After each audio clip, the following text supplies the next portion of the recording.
Hi, my name is Nico Heller. Welcome to our 7th Reboot Dialogue. We started Reboot last autumn, last fall, with the intention of building dialogues over a longer period of time with committed partners who are working on path-breaking projects, trying to, in a way, turn around many of the world's big problems. We have had a wide range of different contributors so far, ranging from people dealing with educational policy to environmental degradation, specifically climate change and the effects of climate change. And also we had John Bunzl, who started in 2000 a rather unique and interesting organization that aims to support a global collaboration among governments and key stakeholders.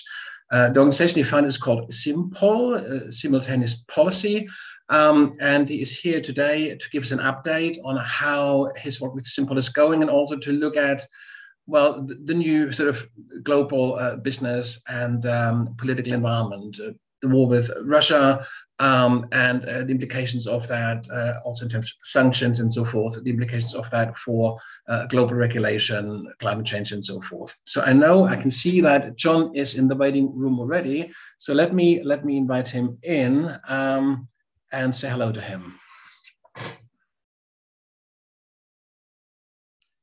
John, I can see your image. Hi there. How are you doing? You're still a still image. I think you need to turn your camera on. Oh, right. Why is my camera not working? Hang on, start video. Oh, here we go. We did it. Excellent. How are you doing? I'm doing well. How are you doing? Not too bad, thanks. Yeah, thank you. Yeah, I'm fine. We have a stable internet connection today. Yes, sorry. Yes, that's right.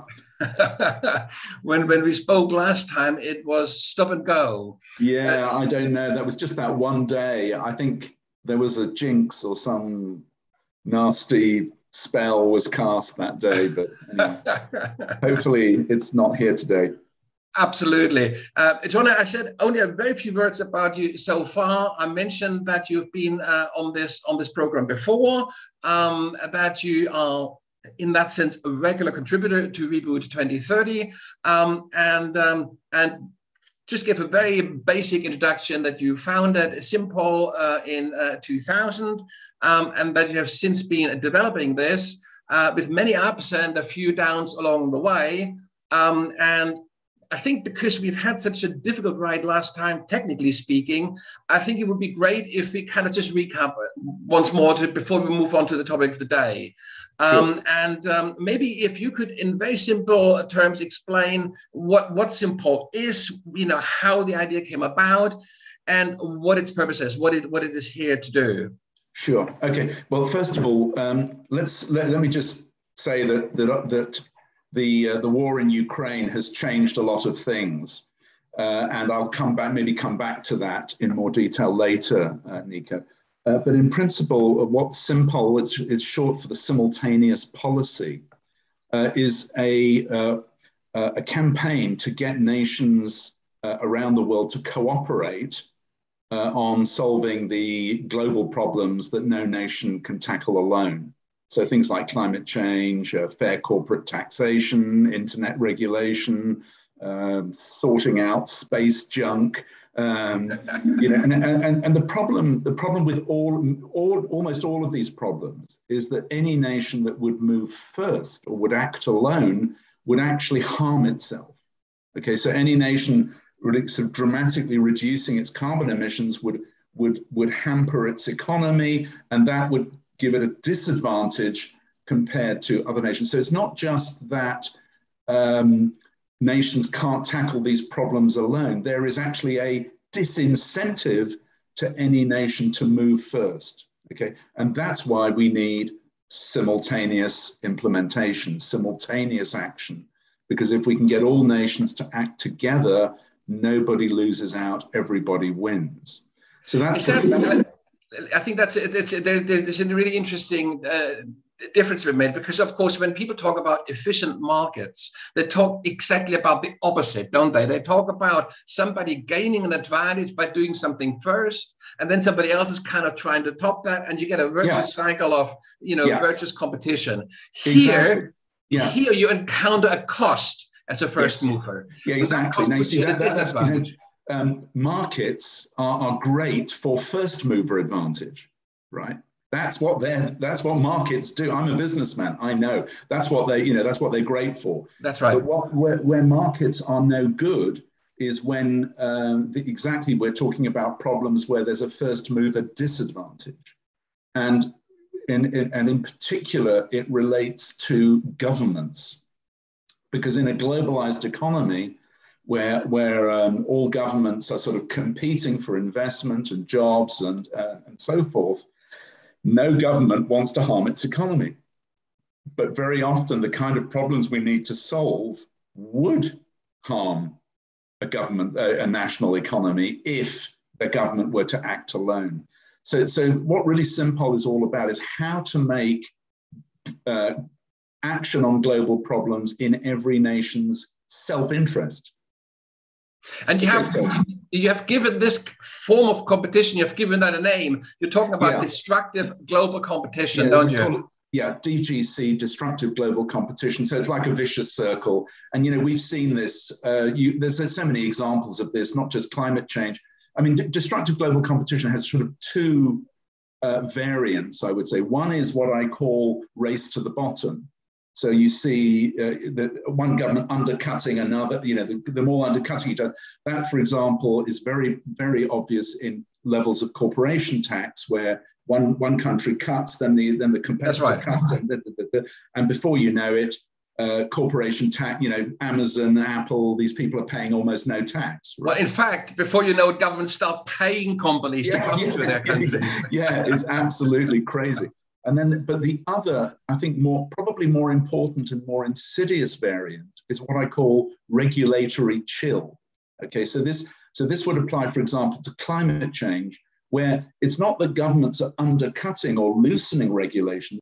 They may be increasing them, but only very, very glacially slow, because if they go too far, they would get a serious competitive disadvantage. Just these little incremental steps is what I call regulatory chill. It means they're kind of frozen into these very tiny moves, which really are completely inadequate, because the problem is like racing away down the fast lane, but governments are kind of only crawling along the slow lane. That's right.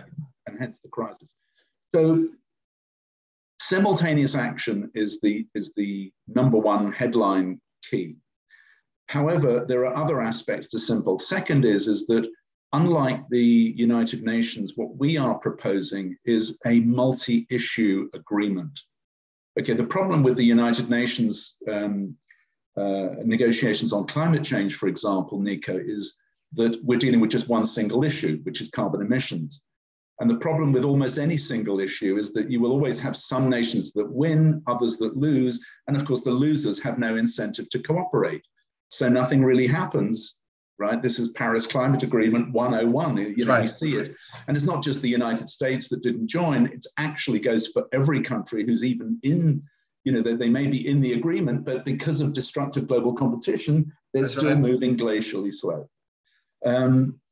So a multi-issue agreement would mean, for example, matching or pairing a climate agreement, for example, with maybe a global wealth tax or a global currency transactions tax, so that the proceeds that we gain from the tax can be used to compensate the losing nations on the climate part of the agreement.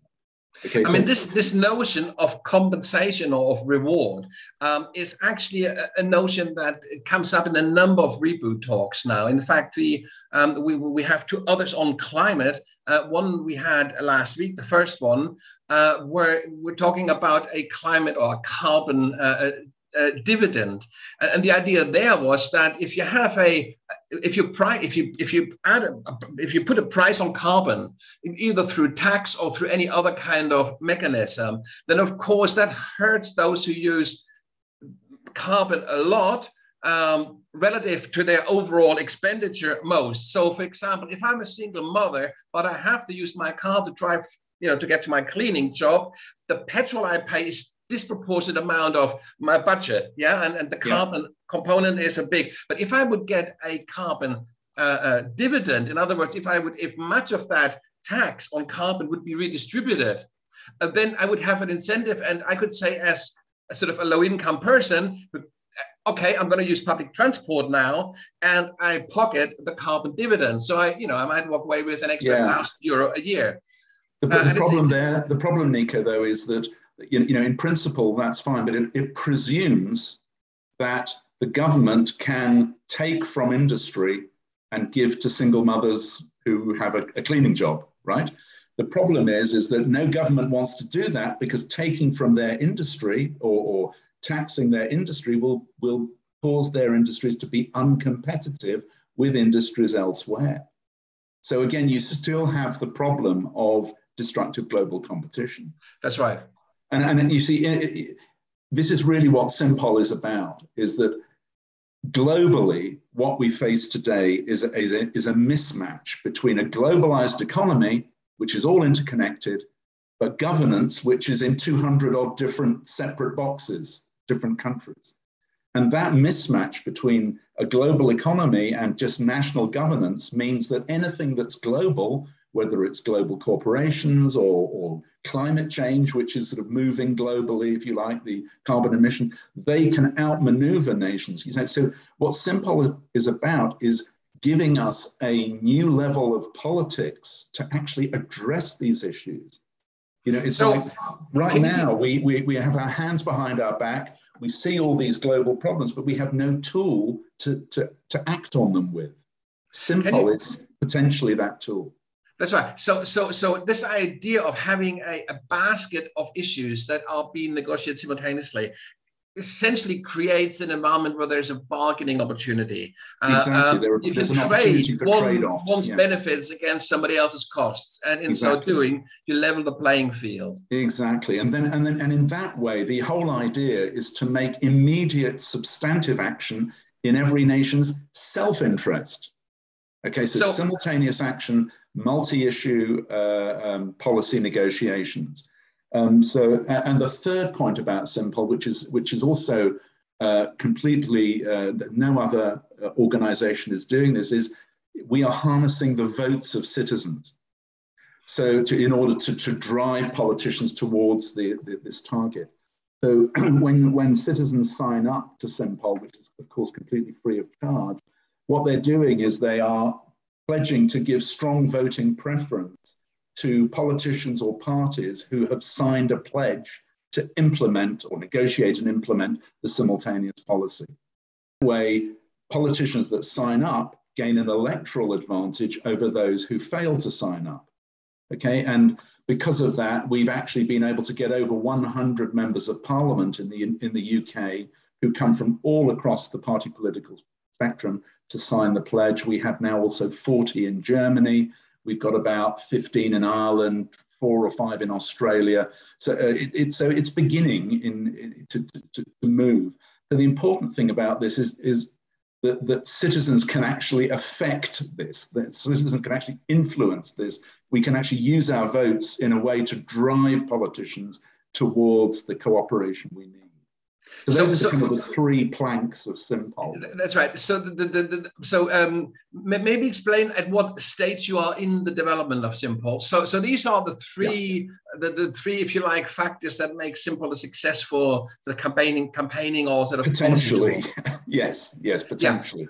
So potentially, that's right. But of course, there's a lot of ifs and buts. Yes, there's lots of ifs and buts. I mean, the phase we're in now is really getting people to understand Simpol, first of all, to understand the need for global cooperation. Most people don't get it because most people don't really understand the way the global economy works. Most of the global justice movement, Extinction Rebellion, all these people, they don't understand the way the global economy works. They generally think that if we just protest loud enough and long enough, the government will do what we ask. But what Simpol explains is that is that governments can't do it, not on their own. So this idea of national civil disobedience just it cannot work in a globalized environment. You've got to have coordinated global action.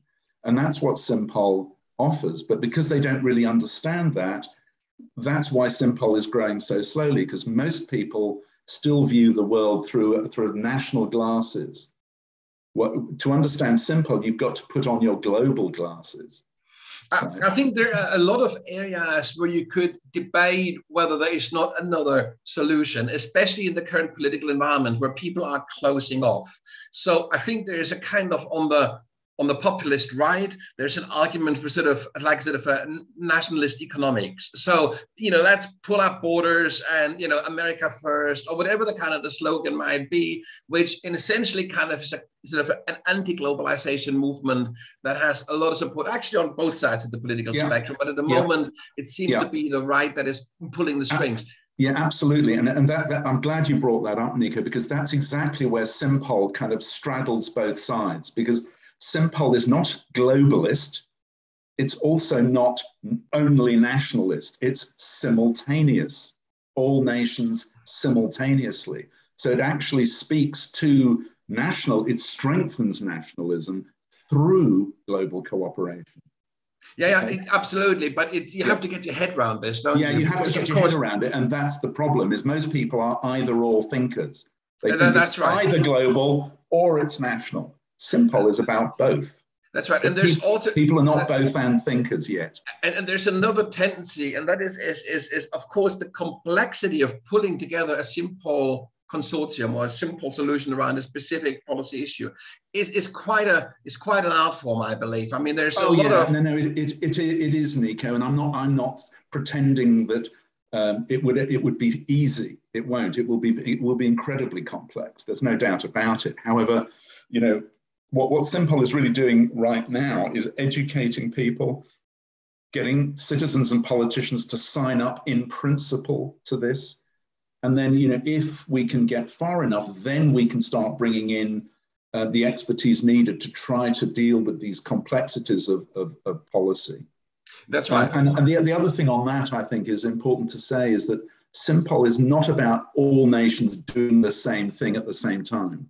It's actually about just coordinating, because what is agreed under Simpol will be different for different nations. There'll be a certain amount of uniformity, but there'll also be a lot of difference. But the point is that if all nations act together in a coordinated fashion, that's when we can get the win-win outcome.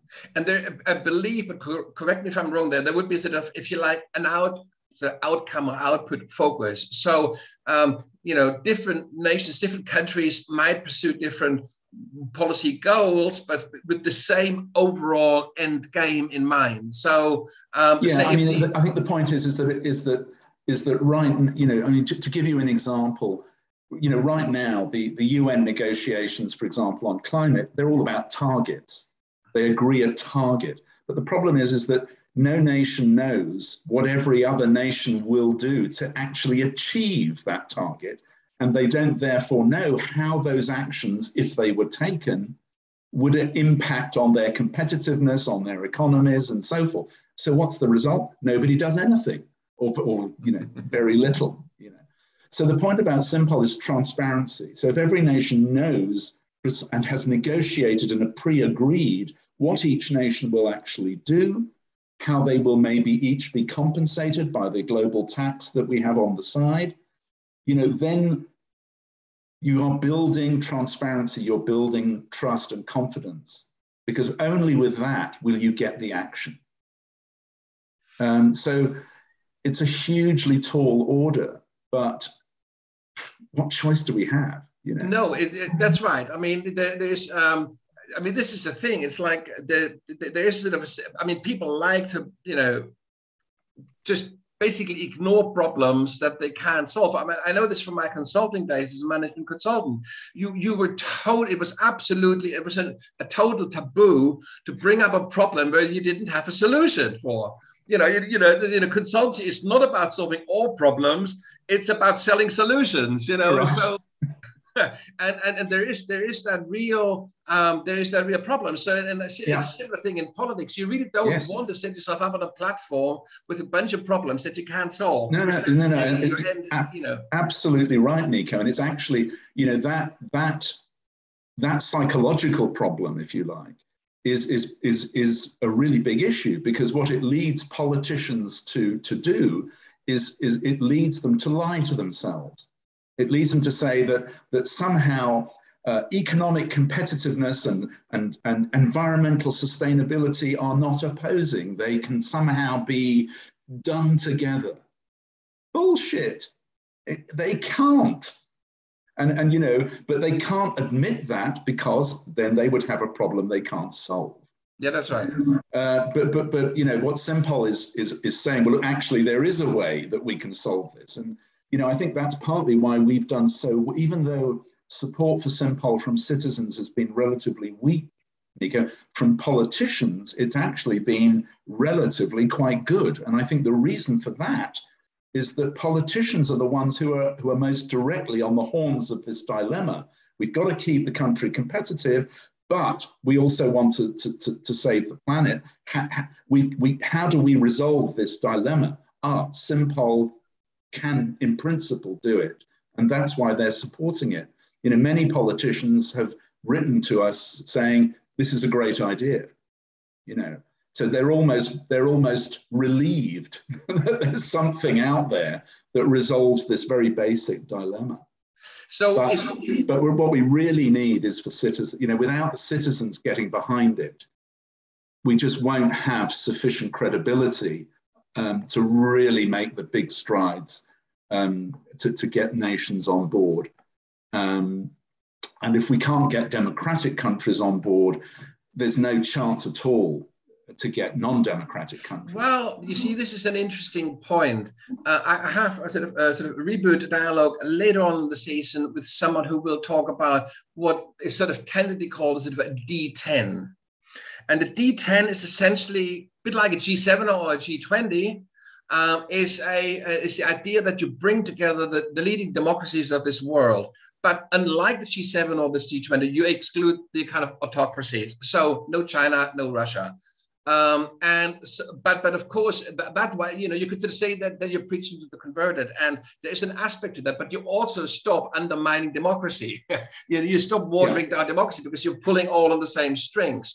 But the thing is when you look at the kind of the basket of countries that would come together, they would control nearly 80% of global GDP. So so you're still talking a massive economic force on the democracy side of nations. At this point, we don't know how this whole field is going to shift over time.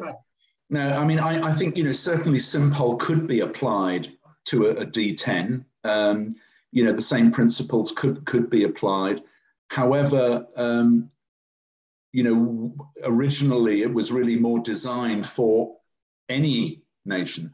And again, that is why simultaneous action is flexible, because it can include democratic and non-democratic. Of course, but I mean, I guess what I'm absolutely, but I guess what I'm saying is that you might be able to build more momentum quicker, and you wouldn't have to be exclusive, because of course, with one set of policy issues, you might attract more the democratic nations. With other policy issues, you might attract sort of emerging markets or like developing countries, because there's other issues that are probably closer to home to them. And so you might have different clusters of sort of economic alliances where people come together as a simple community to solve a specific set of issues. So well, they could figure, couldn't they?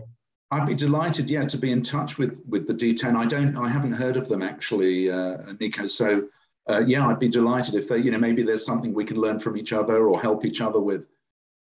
I mean, Joe Biden is very keen on this D10 idea, and so there's a lot of work. I mean, you had this kind of global democracy conference last December, and received a lot of kind of criticism because it was democracies as opposed to everybody. So Biden is pushing this very hard, trying to rebuild global democracy after Trump. And there's a lot of push and a lot of kind of goodwill going into that from certainly the UK is very, very strongly involved in this than the US, Australia. Okay.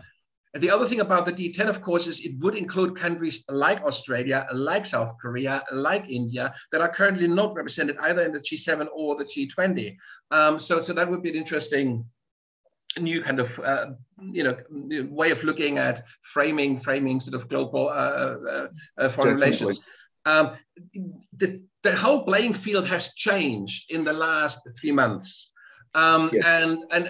and this is the thing when you have like a project like Simpol, which has sort of a 10-year time horizon, that clearly, it's a bit like sailing across the Atlantic. You don't know what weather you're going to get halfway through. And it's a bit like that here as well. On your sort of best guess, what's the sort of the immediate impact of this kind of new kind of world order that is sort of shaping up with China cozying up with, Russia and all of that? Yeah, well, I think, when you see what's happened in the last couple of months, talking about global cooperation, as Simpol sounds completely crazy, sounds completely irrelevant and ridiculous. However, I think if we leave aside, if we can, the human horrors of and just the awfulness of this conflict, let's look at the effects. The effects are going to harm everybody. We are going to have the sanctions on Russia are going to harm Russian people. The higher costs, energy costs, food costs are going to harm the rest of the world. The sort of deglobalization is going to harm China. And there's no winners. There's no winners. Sorry? There's no winners. There's no winners. And so in a sense, the terrible global effects of all of this could mean that something like Simpol is all the more necessary, because to get rid of all of that horrific effects and to start working together again in a way that everybody wins, you need a framework. Yeah, no, totally. Could be that framework. So in a paradoxical sense, I think that what is happening now could be a prelude potentially to something like Simpol or the D10 or something, but maybe an expanded version or something like that. So yeah, right now it's hard to think about that, but what I think what seems to be happening is that, and is that you do get a sort of a polarization in the way we haven't seen really since the end of the Cold War. And people talk about a new Cold War, and with that obviously comes a new Iron Curtain. Of course, the role of Germany in this is quite an interesting and actually quite a sort of shameful one, I have to say, from a sort of an international perspective. I'm not proud at all of what our Chancellor is kind of doing here. But that's that's what we're sort of seeing. We're sort of seeing a sort of like quite a determined US, quite a determined UK, a sort of most of the time determined France, and a very indeterminate Germany on the one side. And of course, Germany will have to pick the West because that's where its markets, that's where its future lies. It's kind of increasingly isolated globally, and it has to choose sides at some point. It can't. In fact, it's going to be interesting to see whether Olaf Scholz is going to survive this as a chancellor. It's interesting. But so there's a kind of a real tearing apart going on, and Germany is really at the center of this, and it's feeling this kind of sort of gravitational forces very, very strongly, and it's kind of tearing apart the sort of the post 1990 consensus, European consensus. I don't mean European Union. I mean as in the kind of the continent of Europe consensus.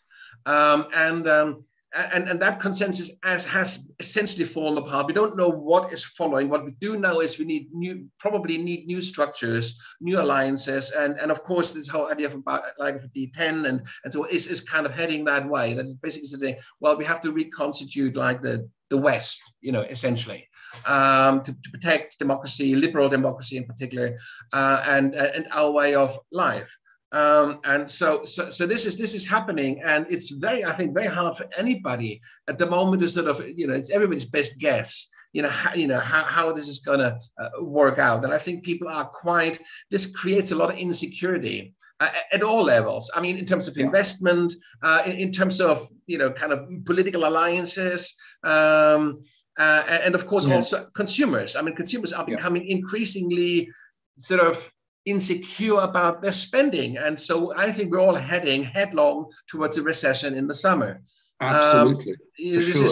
And it's not just prices, it's also kind of psychology. It's just when very unsettled. So the idea of a Simpol, as you said, is an attractive proposition. But the question is where do you pack it onto? What is how are you going to take it through this really volatile period?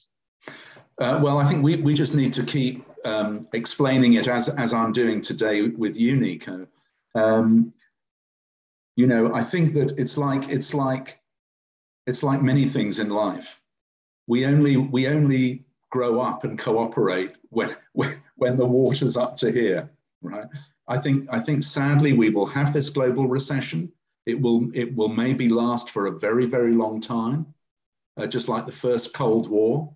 I think that, but eventually, like with the first Cold War, there will have to be a thawing at some point. And I hope that by that point, Simpol is a lot further along the line than it is now. But when that will be, it's anybody's guess, of course. I mean, if there was a watchtower between the New East and the New West, that's where you would like Simpol to be, wouldn't you? You would like it to be really, you wouldn't want it to be solidly grounded in the West nor in the East, but you would want it to kind of, in a way, bridge those worlds. Yes. Yeah, well, that's right, and that's really what we try to be, because I think when the whole world is polarizing, it's important that at least some few people are that's not to say that we condone what Russia is doing or that we condone, China or anything like that. We are purely saying here is a framework for pragmatic global cooperation. We don't have any particular, we have no comment, if you like, as Simpol. I mean, I have my own personal views on things like anybody else, but as Simpol, we are about the future, not about the present or the past. To kind of to understand this better, you say you have different kind of support groups in different countries. How does this work, and how do you coordinate? And do you organize conferences where you kind of meet up, say every so often, to kind of exchange views and update each other? How do you actually work? Well, but basically what we have is we have a sort of core management group, which consists of national coordinators who are volunteers in each country who are very generously giving their time to developing Simpol in their countries. And it's their job to recruit new citizen supporters in their country, new politicians and candidates, and to seek the support of NGOs and others in their country. And of course, we meet regularly. We meet about every 3 weeks on Zoom. And then hopefully also depending on how things are developing in each country, the citizens can also have their own discussions and groups. It's very informal at the moment. We are, and it is difficult, I think, to keep a long-term goal campaign like Simpol, very difficult, to keep it vibrant and keep people interested. So that there is that aspect. But I think, what we're really trying to do is to, if you like, it's almost a little bit like providing a lifeboat. Nobody's interested in the lifeboat until suddenly the day they need it, Yeah. And so it's a little bit that kind of game for us, which is tough. But we feel we feel that we do have something. I mean, to my knowledge, and I've been at this for 20 years, Simpol is the only campaign that actually has some kind of framework for a solution, but importantly can actually engage citizens' votes in a very powerful way to drive politicians to sign up to this. So, I mean, in my kind of sort of mind, sort of thinking quantitatively about this, I'm sort of thinking, well, I mean, as you said, it's incredibly difficult to keep a sort of a momentum going. And in fact, this is not just the problem with Simpol, that's the problem with every kind of climate change campaign. You know, they kind of come up, they have their short life, and then the next one, but there's no continuity and there's no, and so as a result of it, of course, you know, with these campaigns coming and going, very little learning is transferred from one campaign to the next. So everybody's reinventing the wheel and essentially going through the same motions over and over and over again. So campaigns, and this is partially also, of course, the idea of Reboot, to engage with people like you who have this long-term vision and have the stamina and the kind of steadfastness to actually to go the extra mile and but how, yeah. I mean, in my thinking, what would help me tremendously is if I had some kind of notion of trigger points. So if I would know, well, you know, the sort of critical mass kind of thing. So if I would know that, you know, if we get say, I'm making this up just to kind of explain the idea. If we get like 2/3 of European Parliament members to sign up to this, we can essentially kind of push for a first Simpol within a European context. Or if we can, or you have Asian kind of like, you know, like the Asian kind of economic zone, or the, you know, and you have like in the Americas, you have economic, well, you could basically have regional Simpols, which might be easier to pull together and have the very same issues. I mean, there's a lot of stuff. Well, yeah, the thing, yes, I mean, I understand that kind of linear idea, Nico, but this is the problem. We already live in a globalized world. Nothing less than global cooperation ultimately will suffice. It's like this is partly why you see such problems in the European Union. You know, the European Union, in a sense, is intended as a kind of transnational bulwark against sort of global forces, but even the European Union is being picked apart. But at the European level, you can actually, I'll give you an example. I mean, for instance, take a carbon tax as a way of kind of making pollution more expensive. Yeah. And then you have the carbon trading schemes, both at the European, but also at the global level. You have different. So take the carbon tax.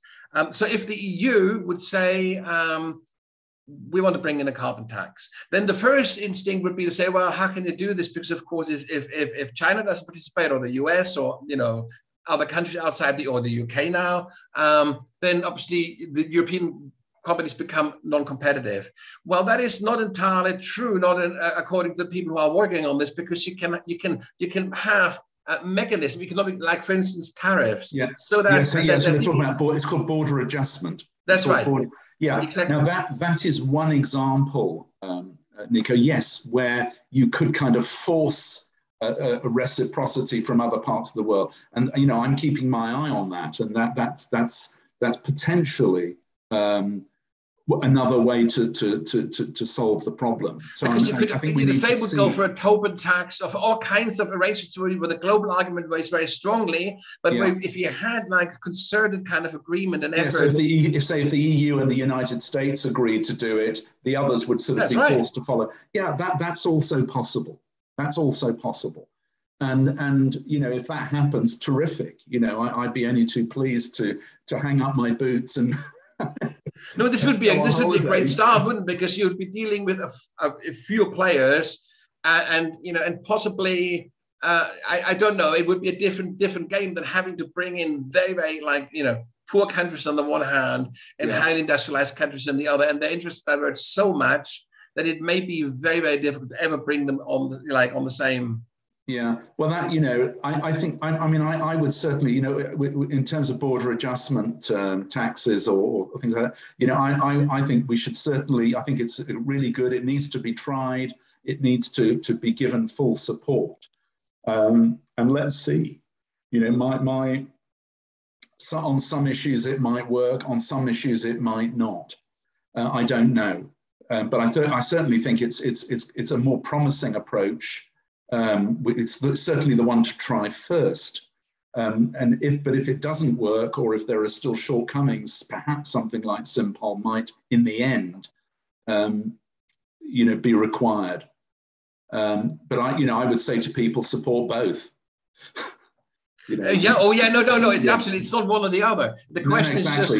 That's right. Yeah. I mean, absolutely. I mean, this is a beautiful scheme for a global thing. No question. That's where it's headed. But there may have to be some interim steps. That's what I'm saying. Yeah. No, that's right. And I think certainly, I hope that they will do this border adjustment thing just so that we can see whether it works or not. Because if it does, then we can pile more effort and attention into that.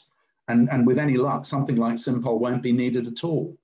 Or Simpol might actually smooth the way, because you still have to get agreement, like even at a European level, because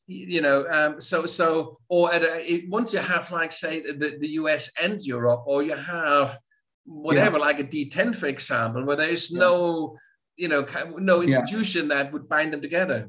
But I think also certainly the sort of voting process that Simpol is using could be used to provide citizen input into these, and to add citizen voting pressure to nations to agree these international. Give us an example, just to kind of make this more interesting. Give us an example of how, in your mind, this would work in practice. How would citizens, like, take any example and just say, so give us an example of how citizens could actually interface with a kind of a global policy making process?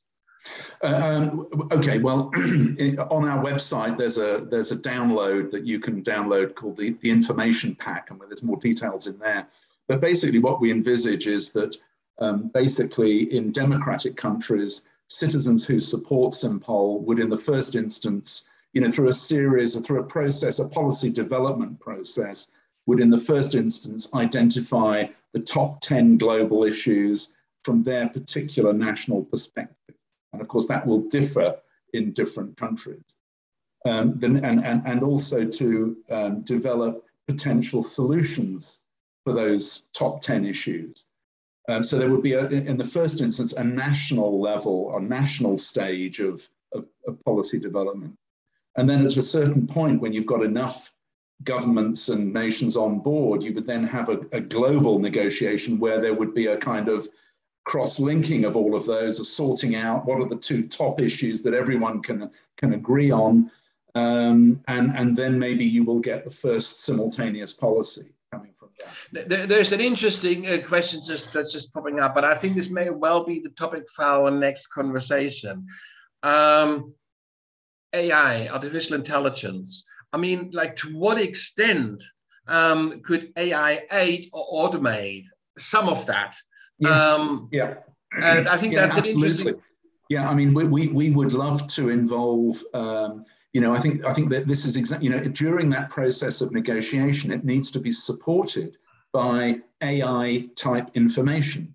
So if our nation does this, what will be the policy effect on us and also on all the other countries, so that everyone can actually have an idea of what their decisions are likely to result in. But I think that kind of information support is absolutely vital, and I think that's where AI and computer modeling generally could have a tremendously powerful input into Simpol, because again, it would increase the transparency. Because if all the governments know what the effect is going to be on each other and on themselves, you then have the much more solid basis for action. Right now, nobody kind of really knows what the effect might be, and of course, politicians don't want to do anything that would they're very risk averse.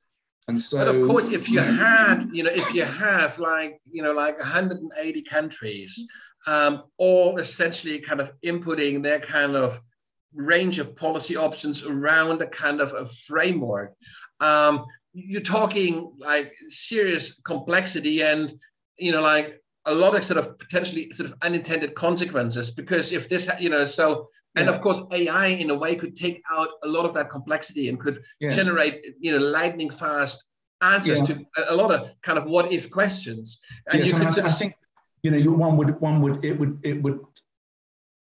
one would obviously try to simplify it, and you would have to, during that international negotiation, there would be a process of weeding out those issues that are the most complex, and trying to start with something relatively simple, but that is also urgent. I mean, it could be a climate agreement and a Tobin tax or a global wealth tax or something like that.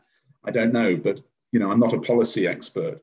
But I think it's we're not talking about a negotiation that deals with all issues in one go. That would be crazy. We're talking about Simpol 1, Simpol 2, Simpol 3, Simpol 4, year 1, year 3, year 5.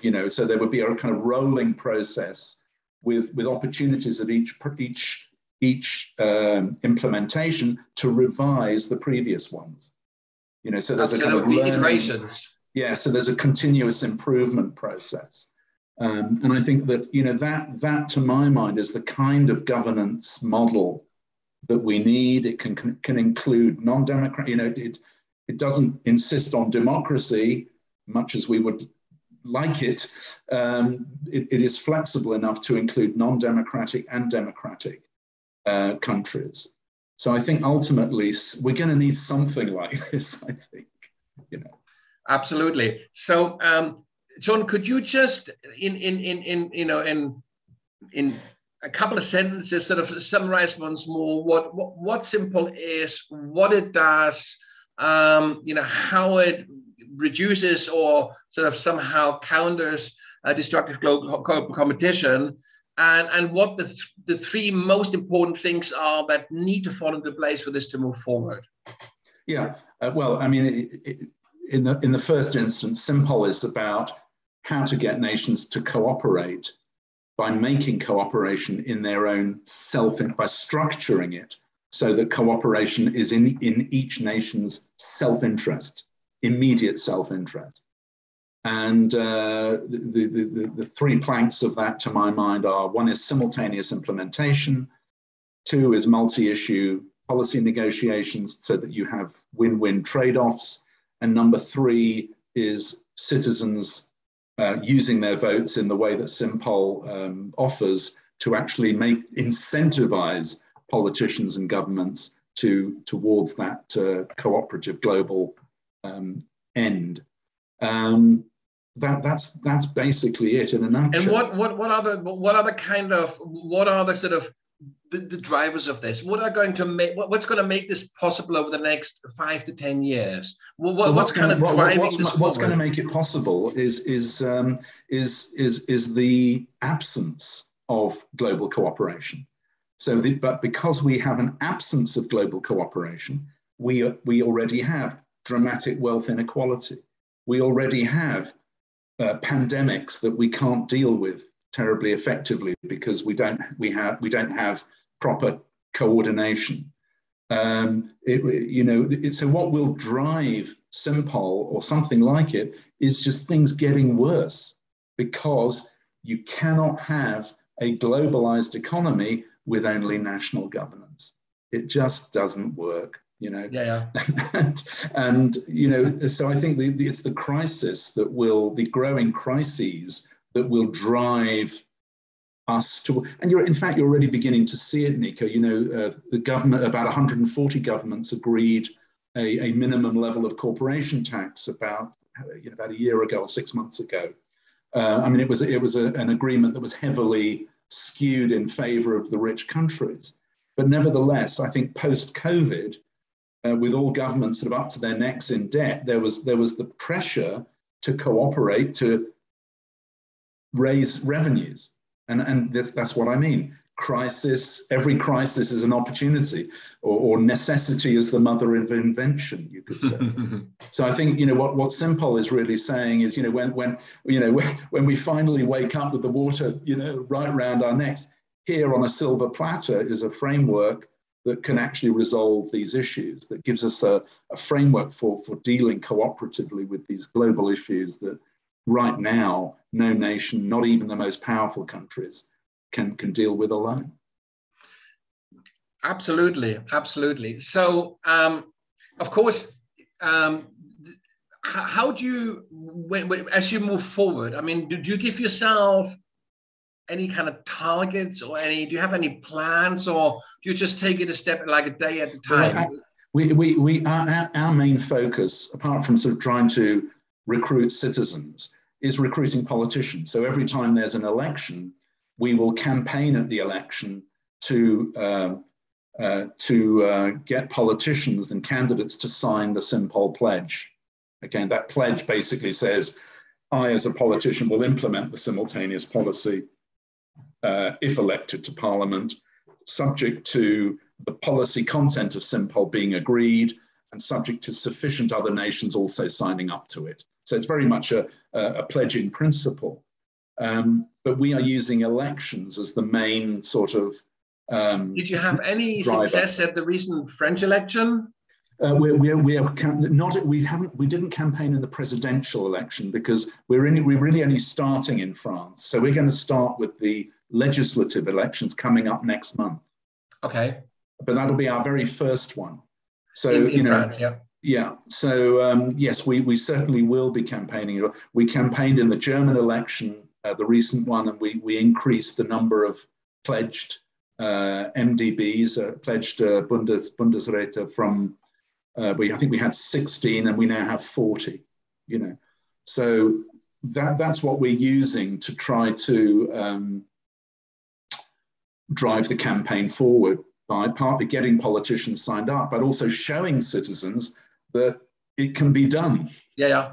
And that their vote matters. I mean, in some circumstances, in one or two occasions, when a citizen has signed up, we forward their sign up to their local member of parliament.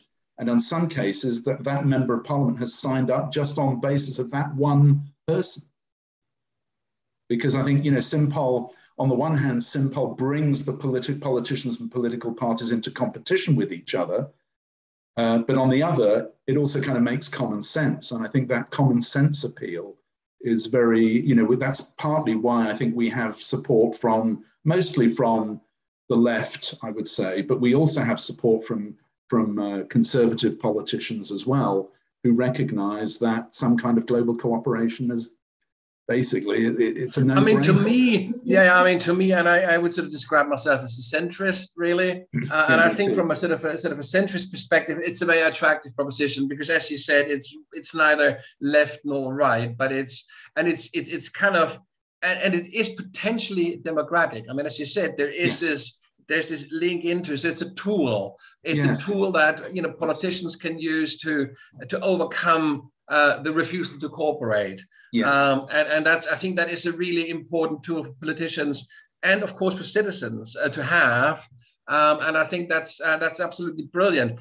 So looking forward to the next to another interview in sort of 6 to 12 months' time. Whilst we were talking, this idea of artificial intelligence, I thought it was quite interesting. I was wondering if I would find an expert on artificial intelligence. I have someone in mind. I don't want to kind of blare it out now because he may say no. So so I have to treat carefully. But I have somebody in mind who's quite high up in Google, working for the kind of like, he's one of the sort of the top guys there, working in artificial intelligence and one of their top experts. I was wondering if we would have a threesome next time, and if he had a little bit of preparation to kind of engage with you prior to the dialogue, so that he really understands what this is about, and that you understand a little bit more the scope of what he might be able to bring to the debate. That would be wonderful. Would that be an interesting? Yeah, I'd love that, Nico. I really would. I think that would be marvelous. I mean, one of the other things that we would love to do, and that potentially he could be interested in that direction, is we want to get a university study arranged on the feasibility of combining a climate and a Tobin tax, and what reductions in emissions are required by what date. How much will that cost? How high does the tax therefore need to be? What would potential distributions of the revenue scenario, what different scenarios might be envisaged for distributing the revenue? How could that be modeled? I would love to have a discussion like that. Yeah. So I think we could. I think that would be an interesting thing to do. Of course, we would have to in interim. We'd have to kind of obviously organize this and have a few chats about to make it work. Because a three-way discussion is always more complex than just a straightforward dialogue. But I think this would be an interesting thing to do, to sort of see what artificial intelligence can bring to this.